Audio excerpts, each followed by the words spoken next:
and welcome to the social listening segment here on the BDTV Breakfast Show. This is where we get to analyze top trends on social media, and today we're looking at two major concerns that have sparked widespread attention and anxiety among Nigerians. My name is Elizabeth Musa. And I'm Onyeka Valentine. Elizabeth. Wow, let's start the conversation very quickly this morning. The United States government is reportedly considering a visa ban on Nigeria and 24 other African countries, citing a range of immigration-related concerns. Now, this development is based on a memo said to be signed by U.S. Secretary of State Marco Rubio. It lists 36 countries, including Nigeria, that are being reviewed for possible sanctions.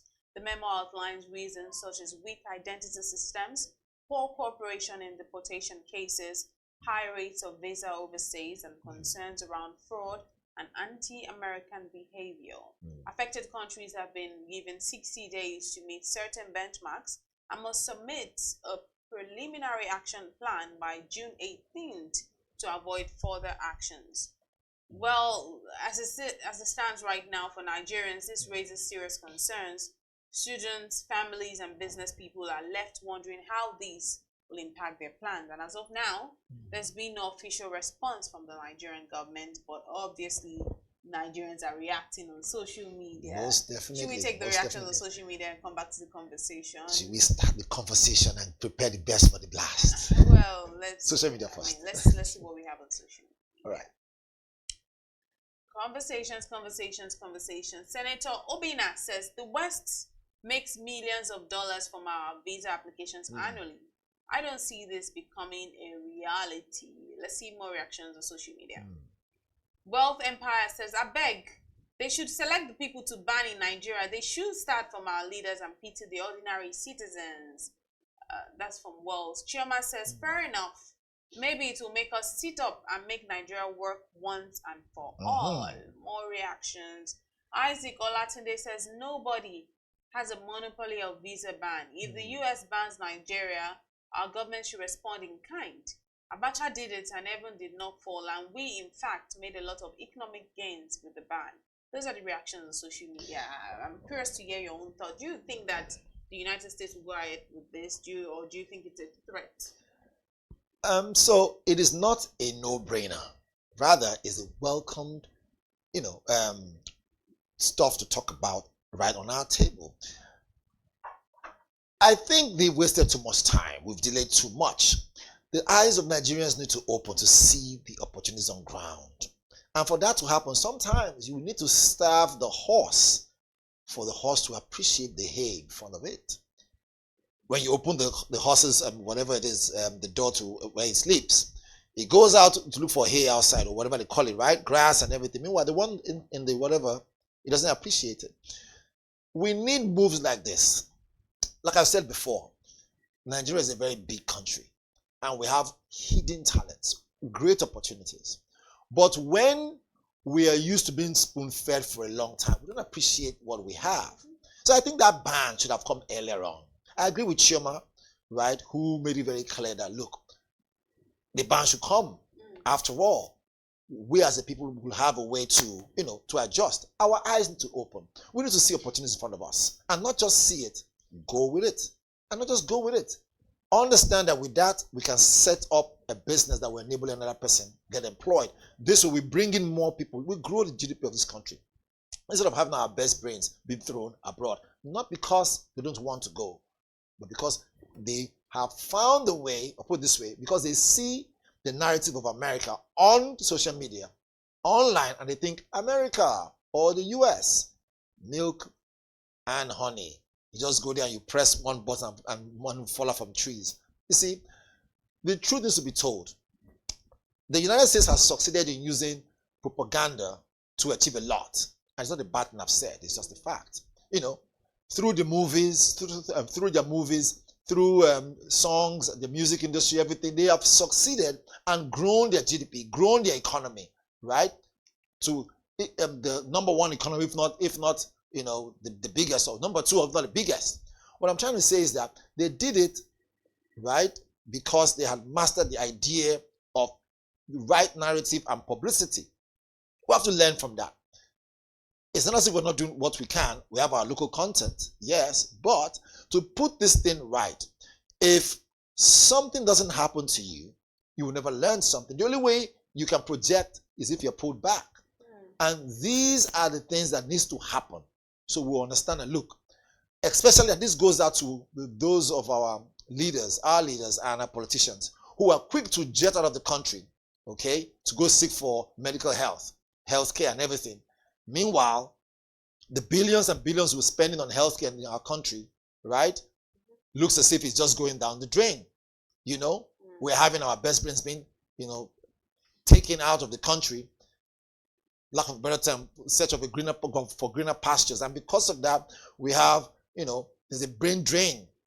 And so, to be honest, if there's going to be a visa ban on Nigeria, not to make it look as if, we're losing face if we don't reciprocate. I don't think it's necessary to even answer them. I think it's better to say, so the ban has come. Look into Nigeria. Nigeria, what can we do? Nigerians, what can we do to make Nigeria better? Do you know there was a time when there was this big issue of, Ghanaians were taking our jobs. Ghanaians were the best teachers. Ghanaians were, thriving in Nigeria. And while Nigerians didn't have jobs, that was the biggest lie from the deepest part of hell. Now, they succeeded in pushing Ghanaians away. At that time, I think it was in the 80s or early 90s or so. They did the Ghana must go. The Raffia bag became Ghana must go. Now, hasn't the table turned around? Recently, we heard that the Ghana cedis is doing so well in the international market, is beginning to struggle with the dollar. And if care is not taken, thanks to gold that they found, guess what? They might end up being the number one currency. It's only time will tell. So if you look at it, just to cap that story, if you look at it, the visa ban on Nigeria, if it eventually comes, it will be an eye-opener. And indeed, a big one. All right, let's move on now very quickly to the next story. A disturbing development is quietly unfolding across parts of Nigeria. Right. In the last month, over 20 people have reportedly died from an unidentified illness, and there's little to no public information about it. Symptoms include high fever, fatigue, loss of appetite, and in some cases, sudden death. So far, there's no official confirmation, no diagnosis, and no public health alert. One viral post described it as a silent wave sweeping through communities. Many Nigerians are asking, why is there no official response, and why isn't this being reported widely in the media? Nigerians are calling on health authorities to urgently investigate and provide clarity before this silent crisis grows any further. So conversations around a silent wave, ailment that nobody even has a name for it. I mean, what they're calling it right now is a silent wave. And like I was saying, just off air, I was saying that while we're talking about a silent wave, I think it's also important, just like when I was, introducing this story, it's important for the government to come and address this. This is there really a cause for alarm, and what are they doing as measures to curb or contain whatever this silent wave is? Or is there no cause for alarm? Then also come on social media, make a press release, whatever, and come and address it and say, Nigerians, we understand that there's a false alarm that started from the pit of hell, from nowhere, and there's no cause for alarm. The weather is hot or whatever, and obviously with the weather being hot, there's tendency to have a little bit of heat wave or a little bit of feeling dizzy spells, because so please up your water intake. Obviously when it's the hot weather as well, there are mosquitoes, so up your close your windows, get some net, get a net, all of those things. So safety information, safety precautions and whatnot. Just make the public, make the citizens, make them feel at home. That's leadership. Leadership is about taking responsibility. Leadership is about showing that you're concerned. Leadership is about assuaging fears where they are, not just keeping quiet about it. And if this is disinformation, misinformation, address that as well. I mean, look, in addressing such, I think this will start with engaging NOA, National Orientation Agency. That's what they're there for, right? And bringing other, agencies and other stakeholders to say, look, let's create. In fact, make sure that the information is not dry such a way that when you hear about it, you are shaking. I'm not saying people shouldn't get worried about it, but let the information be information. And for that to happen, we need to act now. Now, we don't know what sickness it is, or what sickness it is. Some people might know, but already there are symptoms out there. And those symptoms, we're not medical doctors, but from the little that we know, those symptoms are classic signs of maybe regular illnesses. You know what I mean? Malaria. Stuff like that. So it's even more dangerous because it presents symptoms like your regular malaria symptoms. So to you, or to whoever it is, they have just malaria. Meanwhile, something else is going on in there. So the sooner our health agencies begin to talk about it, they send out communiques around, and then we have the health minister talk about, the commissioner of health, also health commissioner too, in different states, talk about these things, right? To say, look, is there in fact, let's even have a town hall meeting. And town hall different, and now say, okay, you know what? This is what we're dealing with. If anyone is experiencing this symptom or the case, as the case may be, go to your local this, go to your local that. I'm going to say, look, I'm not talking about go to Herbal. I'm talking about go to your closest hospital. Let there be that information that will create, step-by-step followership of this particular disease before it gets out of hand and becomes a pandemic. And then we can go to work, and then there's a lockdown. For now, we don't know how contagious it is, if at all it is contagious. If it's not contagious, well, good enough. If it is, oh wow, are we responding quick enough? Next story, Elizabeth. Right. Let's firstly see some of the conversation on social media. Let's check out some of the tweets on X. We still call them tweets. I don't think anyone is going to ever get used to saying X, because what do you call those posts? You say, let's see some of the X's. No, obviously not. Let's see some of the tweets. Confuse those in relationship. Tunde Akani says, I recently experienced it. It has been on for like 3 months. I recently deduced garlic, ginger, and hot water drinking in the early morning and last night. And you're just talking about this off air, right? Right. So I'm feeling a little relieved already. Please talk out when in pain. Let's see more reactions. Najazil says, why be safe? We know they get breathing space for this world. Everything is out to kill us. When it says everything is out to kill us, does it also include the economy? Exactly. Everything. Economy, spiritually, physically. Dagre says, so many deadly diseases nowadays. We need to be watchful and go for checks up from time to time, and God help us. Absolutely. Well, very important conversation. So again, it's not come from an angle of being an atheist, no. But what I'm about to say is come from an angle of talking about this thing properly. You see, when we have issues faced head on, locking horns with us, we end up saying, God will help us. So I see that as a sedative. I'm not saying God shouldn't help us, but I see that as a sedative. Okay, you know what? Just put ourselves to sleep and forget about the matter. Wake up tomorrow, the matter is still there. Put ourselves to sleep again. Back to back, until that sedative, not sedative, until the situation drowns us totally. And then we'll not say, oh, what happened? You heard about this story? Well, not a story. There's this mythical, what call it myth or so, I don't know, but there is this regular saying that when help has been given to you, or put this way, when a helping hand has been reached out for you to hold on to, you will say, no, let me wait, God will save me. So you're expecting God to come from heaven to come and tell you exactly what to do, how to go about things. Meanwhile, he managed to put you through school, put you through all those hurdles so you can become a responsible person and become a responsible leader, and so you can take up positions to be able to lead the people, or to be able to give out proper information out there to guide people, so that those who need to do their job will do their job. And so we're busy not wasting our time, but you have more people flocking into churches, mosques, traditional homes, when the matter on ground could simply be researched properly. We have labs. Absolutely. Get our young doctors to work. Mhm. Actually research and find out what is causing this problem, Mhm. rather than sit back and say, God, come and save us. I think so far, even in the Bible and the Quran, right? When you ask for help, it gives you what? Challenges. There's a reason why it gives you challenges, to strengthen you, right? If you ask for wealth, it doesn't just give you money. No, it gives you opportunity. It gives you the wisdom That's to make the wealth. point. So that opportunity comes where you now use your wisdom to manage the opportunity well. So you turn that opportunity to what? To money.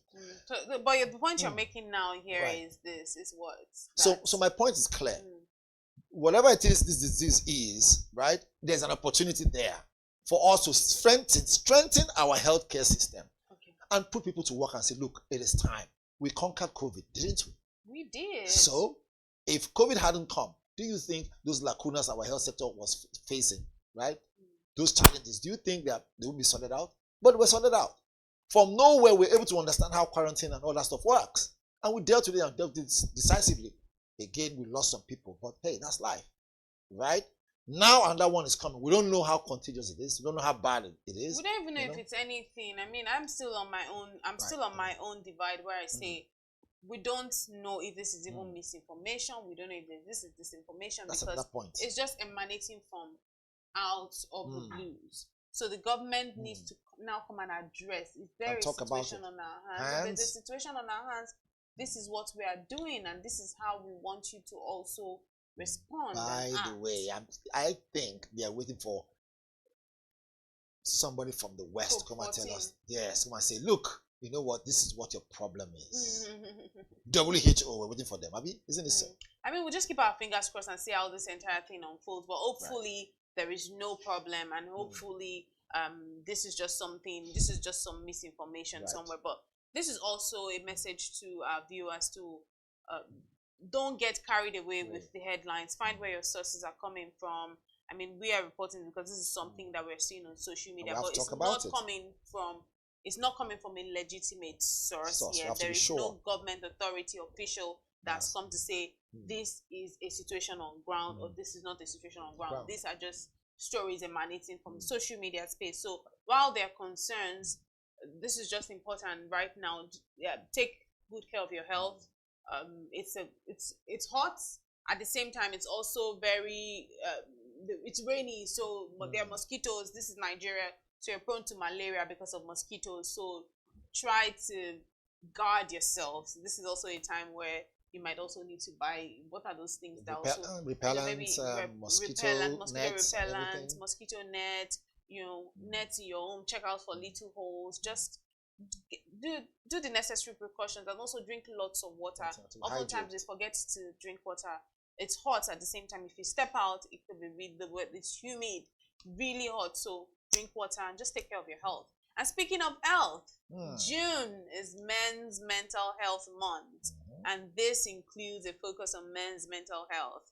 This one is for you, Valentine. I know you're a man. This is a time for us to raise awareness about the unique mental health challenges that men face, and this is also a time where we want to encourage men to prioritize their well-being and seek support when needed.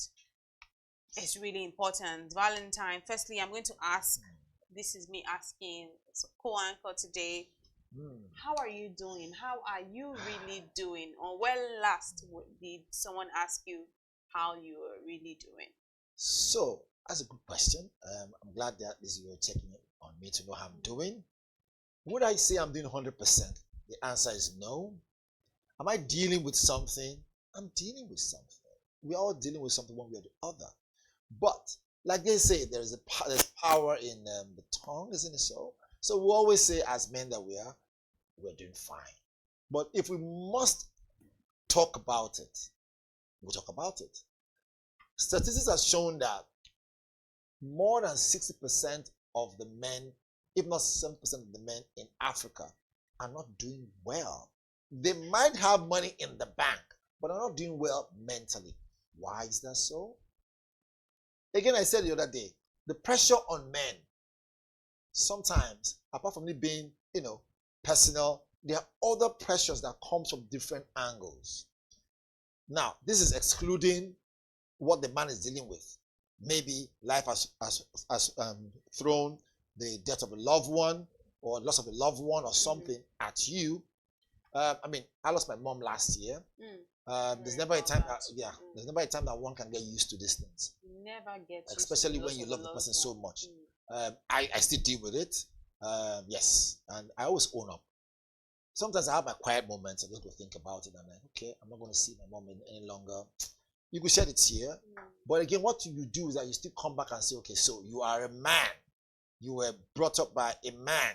My dad was present in my life all through, right? He also passed on many years ago before my mom passed on. But what I'm trying to say is that,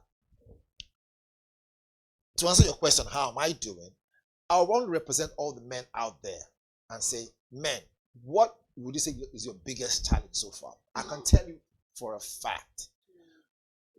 One of the biggest challenges for men, if not the biggest challenge for men in general, men, if you're listening, you know, is the idea of provision, to provide, which now qualifies what I'm about to say.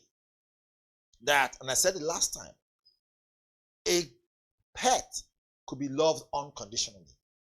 Children could be loved unconditionally.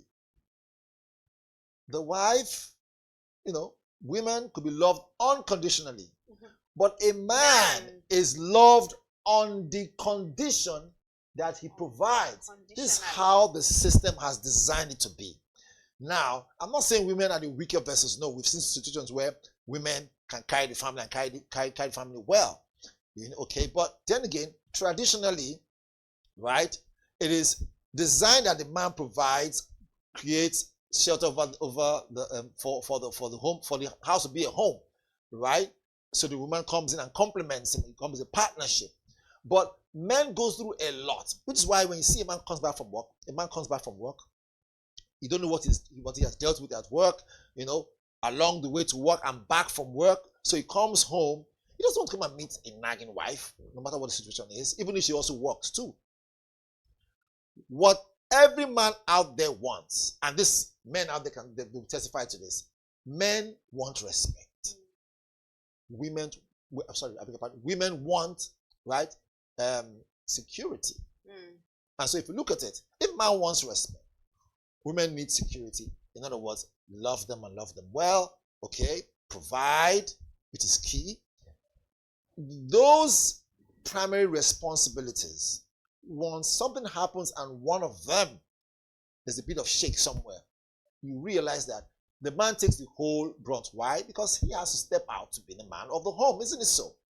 Even if he's not the one paying the bills, sometimes he has to act that way. So there's pressure on him. And if he's a man who has lost his job, and now it's now the woman who is providing for the home, he's going through a lot mentally already. He knows that, look, for what it's worth, right? The only reason why she might respect him is if he is constantly meeting up to the needs. Again, to make a case for the woman, if you look at it, women already are developed and built in some certain way to make sure that the home is kept together. The man now provides, isn't it so? That's what they say. When you get a house as a man, to turn it to become a home, you must have the right woman and, of course, the right family. So, all in all, men are already under constant pressure. And this month is, Men's Health Awareness Month, isn't it so? Constant pressure to provide, keep providing, right? Make sure that things are going the way they're supposed to go. This is not to say that women don't have the same ability, but so what then are you asking for? If you're because you are talking about there's constant pressure of XYZ. Right. Are you asking for anything at the moment, like maybe one thing you want from the society or so we can't the world? So we can't really say we want something. Okay, so what as a man, the question rather would be, okay, what would make you feel better? Because it's the partnership, really. What would make everyone out there understand that mental health for men is important is to understand that, look, for what it's worth, we also make mistakes, right? Even though they will say, who built the train? Man, who did this, who did that? Look, if a man doesn't have the right woman who understands him, he's bound to leave work and go to the bar and wait till midnight and go home and go and rest because he doesn't have a good woman to wait for, to welcome him back. On the flip side, the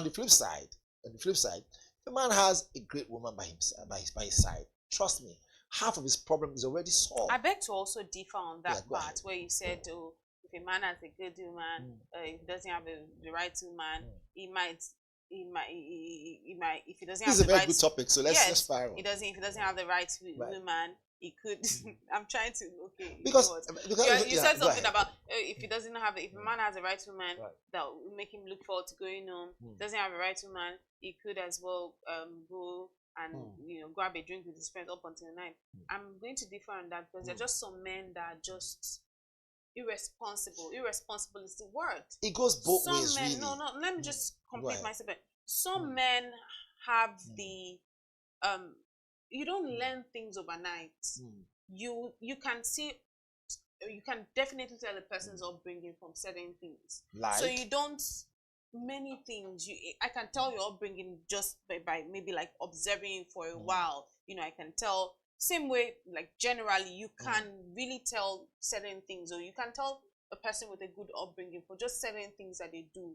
If someone comes to your house or comes to your space, you see different things. So people don't just learn something overnight. So when people say, oh, they're going to change this man, they're going to change this, it doesn't work that way. So if this man, to start with? Exactly, because some people embark on those things and make poor choices. Shouldn't change anybody. So a man that was a drunkard or likes to drink or is an alcoholic, nothing bad with drinking, but you know what I mean? When someone is a drunkard, it's just addicted to it. Excessive and it's someone that's because anything in excess is bad. So that man is not going to change overnight. So that man, it's not a case of he doesn't want to go home because the wife is not this thing. As a matter of fact, that might even be a problem for the wife because she's just like, what kind of man am I with that cannot come home because he always wants to be with his friend? Also, there are also some men that are very selfish. They prefer the company of their men. They don't understand the concept of being responsible. Being responsible is being this person that will be in the house to provide, to listen, to just be calm. They don't have being in a state of rest is an alien concept for them. So they would rather be out partying. Those are the things that make them happy. They just like the idea of a wife. So the thing is this. They say there is a traditional saying which is before the dance really starts, there is clapping. So if you look at it, before the lady or the young woman or whoever it is who have said, look, yes, I will marry you, she could have known the kind of person she wants to get married to. I don't think apple falls far from the tree. Some people don't do their due diligence. I will say this, which is where I want to fault some women. Because if you look at it, so what is the end game to get married? Some people say, you know what, I just want to get married so that I will carry that title that I'm married to a man. And so my question is, there are men out there, there are boys out there, take it or leave it. And it has nothing to do with age, really. I have seen a 50-year-old man, right, behave like a 15-year-old boy. Absolutely. And I've also seen a 20-year-old that is so mature, so responsible. So what am I trying to say is that, you see, the idea of mental health really can be altered to spiral out of control if you have the right woman beside you. And the other way around, the idea of proper company or behavioral pattern can also be altered if you have someone who understands you well. So if you look at it, it now boils down to who will act well first. That's why you need a real man to say, I will not allow my ego suppress the fact that this could be better tomorrow. Put your ego aside, right? And be far more available. But when you meet someone who doesn't understand you properly, then you make a big mistake. So you can't say, I want to change her because I'm her husband, or it doesn't work that way. I think the change should be mutual. It should be understanding each other before you get into this long-term thing. And like I said, one of the major causes of mental health, again, I'm not a psychologist, but from what we've read, as broadcasters that we are, having spoken to a lot of my friends who have either been successful in relationships or not, they will tell you, oh, this woman, this, or that woman, that. And I said, what about you? Are you perfect? He said, no, I'm not perfect, but she didn't understand my imperfection. And so she reacted. Remember, for every action, there's a reaction. And so this becomes a problem. So I run a speaking bureau outside TV and stuff, which you know. And then every now and then we talk to men, you know, we have this conversation also on radio too, where we do all these things. And then talk, you know, I've heard people tell you, look, she was behaving well, she was nice, all of a sudden things changed, and the way she started reacting towards me has affected me mentally, or affected them mentally. And you wonder why. At some point there was breakdown of communication, and so you only but naturally will expect a reaction as a counter effort to the action. So where did he get it wrong in the first place? Before you said, yes, I do, and I do, okay, we agree, things were going well, right? So there was a point where there was a crack. Who's supposed to tend to the crack? Is it the man or the woman? They must be the most mature person in the relationship. Somebody, you can't have two captains in the ship.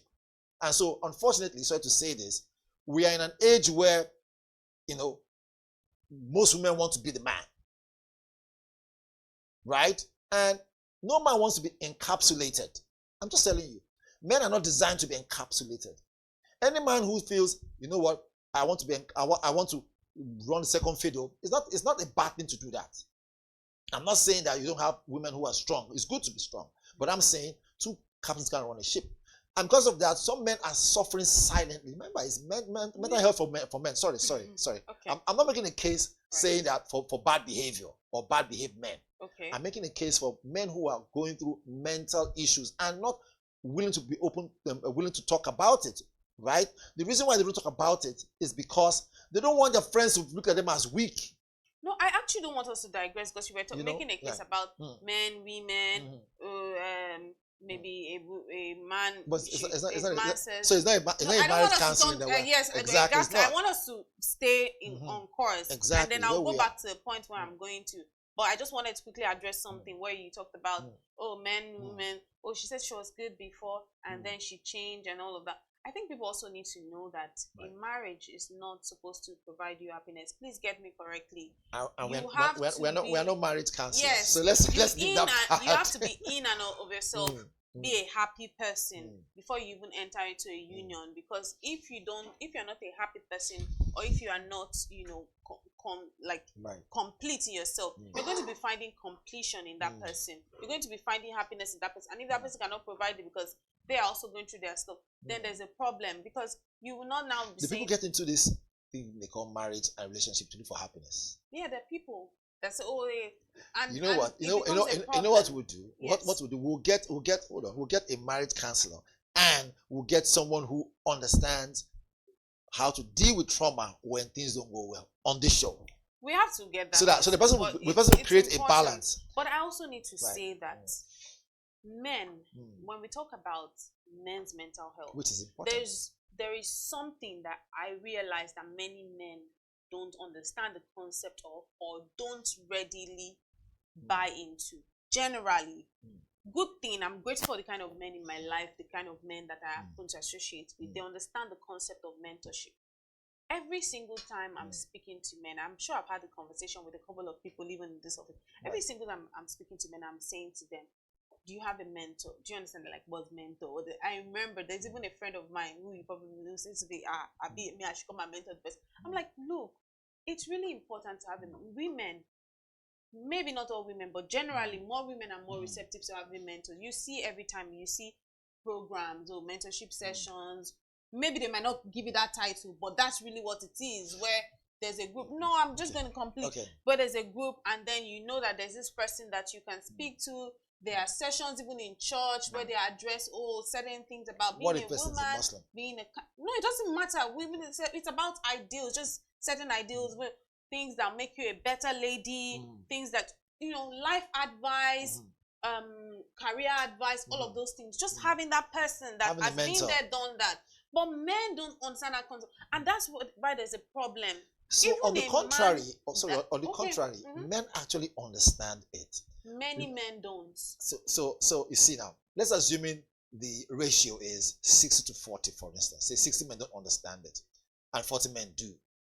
Does that mean that we'll generalize all men as men who don't understand it? No, where are you getting your statistics from? When I go around and I speak to many men, I'm sure even in this studio, when I have this conversation about men, and all, they find it laughable. Like, what do you mean? The only person I can find as a mentor. No, it's the fact. They find it really laughable. We'll probably have this conversation even off air. Which men am I having? Even my dad is self. My dad is enough. Or they'll be like, even my dad is self, waiting with the mentor. Do you understand? They just find it like a laughable. So are we saying mentorship is important for men to help them maintain their mental health? Is that what we're heading to? It's really important. I mean, truth be told, if you're going that route, I will agree with you that every man needs a mentor. Every child needs a mentor. Every child. And you see, like I said before, upbringing is key. All what you're saying right now is a spill over from the fact that most boys, while growing up, didn't have proper male figures in their life. And so that could also affect them growing up. And that goes back to this mentorship thing I'm saying. Yeah, and homes need to change. I'm even talking about the kind of home that I'm going to even build.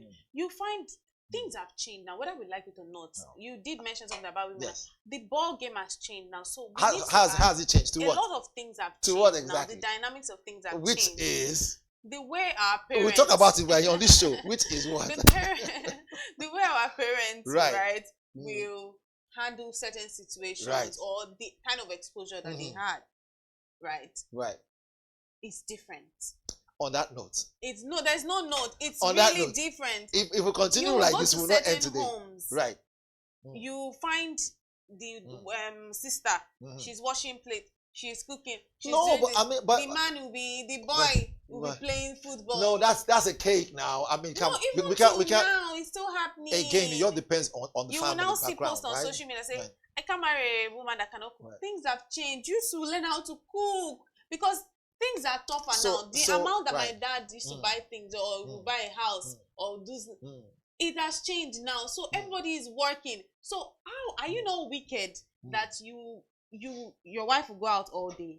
You also will go. Things have changed. Like I keep saying, things have changed. So, it's not when my mom will be at home and my dad will go out. So obviously she should cook. It's just you said something. Women rather. Project what it is that they receive. If you show them love, care, attention, all of that, they give it back to you. It's only a crazy woman. So a reaction for the action? Yes. So imagine two individuals. They've been out all day, working, more upwardly mobile individuals will be out all day. Man and woman will not get to the house. That man was like, fun now. What are we having? What are we eating? So I think it would be unfair to have, knowing that both of you have gone out and you worked and you're tired and you're back home, and let the talk be one-sided. No, these are the conversations that are causing problems now. But again, people are still holding on to the ideas that the woman should be the one. But you know what? You see, I keep telling people, know what you are in for, what the deal is. A man, if you want to marry a career woman, you must understand that she's a career woman. But some men are lucky, they marry a career woman, and then she's also, down to earth when it comes to the kitchen and all that stuff, and she knows how to run the home, right? But yet she's facing a career. Some men are lucky, some men are not. Some women are lucky, some women are not. But don't get me wrong, hold on. Where I'm heading to as a response to this thing is this. In all these issues, because no two homes are the same, in all these issues, what is the major cause for men's health deterioration? And I have just mentioned that as a man, one of the things that borders on men, or I put this, one of the things that troubles men the most is the fact that they want respect. You can't give it, you have to earn it. So I think the message out there to men is, if you want to be respected, you have to earn it. You have to behave properly, like rightly said, okay? Have the proper communication skill.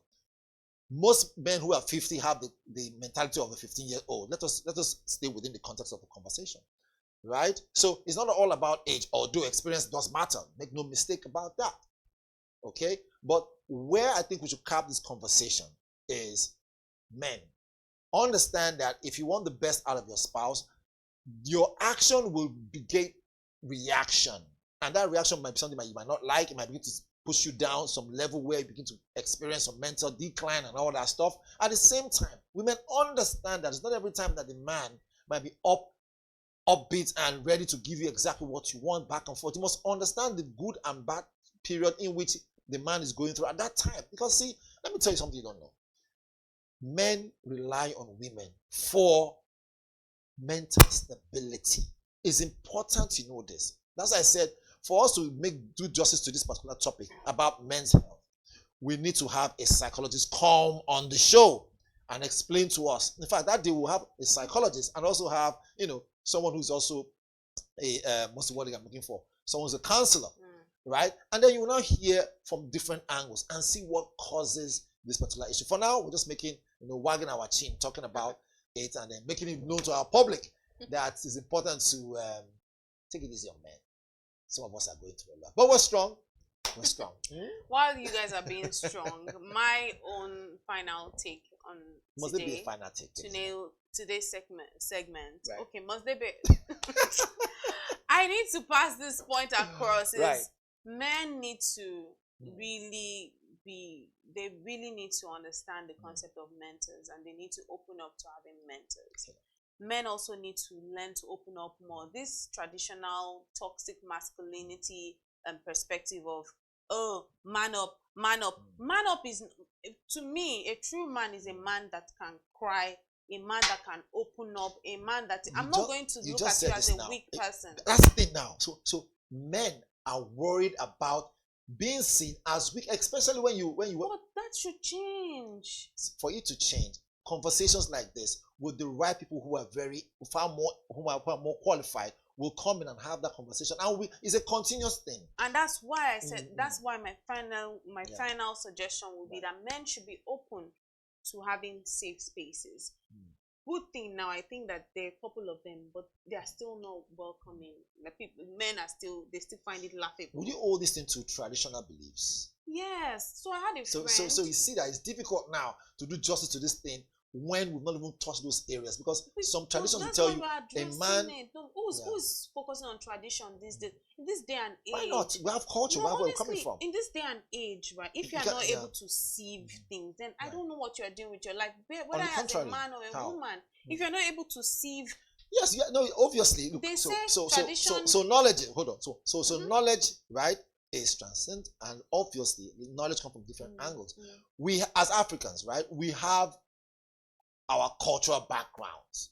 Now, what makes you someone who has a GK general knowledge is knowing, like you said, knowing how to sieve things back and forth and knowing which one suits you the most. I'm not saying foreign culture is what we should now adopt and throw away where we're coming from. No, I'm not going to be a party to that. But I'm saying that more importantly, that it will make more sense if we look at it from these different angles and not just speak vaguely from that angle. Let's look at that. All right, let's leave it at that today. Please create safe spaces, be open. Please open up. I'm not going to judge you. Open up, but also have discernment. It's important. And men, just have mentors. Speak about it. Your fathers are there. Your uncles are there. Start with that, and don't laugh at yourself when there's a gathering. You guys had an event. Are you not a counselor? You guys had an event. Yes, I'm a counselor. Actually, I'm a counselor. Right. You guys had an event yesterday. Instead of people to be speaking on certain things that bother on you guys, you were struggling to take photos. Those are the issues. But let's leave it there today. But you're not there. How would you know what we're talking about? I was told. You were told by who? Reported speech. A broadcaster. I was told. You see the problem? All right, that's why we bring it to wraps this morning on the BDTV Breakfast Show, social listening segment. We've gone to talk about Trump's decision to ban, some African countries, visa ban, and also we talked about the silent wave pandemic that we don't know if it's true or not. So stay informed. Just let's wait till the government puts out an official statement. And then we also are celebrating June as Men's Mental Health Month. And we really celebrate you, and we really want you to take care of your health. Yeah. Final note? Right, on a final note. Men, do the right thing. Speak out if you feel something. Very important. And women, support your men where you can. People that don't have women, let's leave women out of this, please. Should I now say men support people men? That don't have women, people that are young boys, please, men, have mentors, create safe spaces for yourself, engage with other men, be open to it. It's beyond playing football and doing all of these things together. But yeah, that's where we bring it to wraps this morning on the social listening segment. My name is Elizabeth Musa. And I'm Onyeka Valentine. Keep watching BDTV.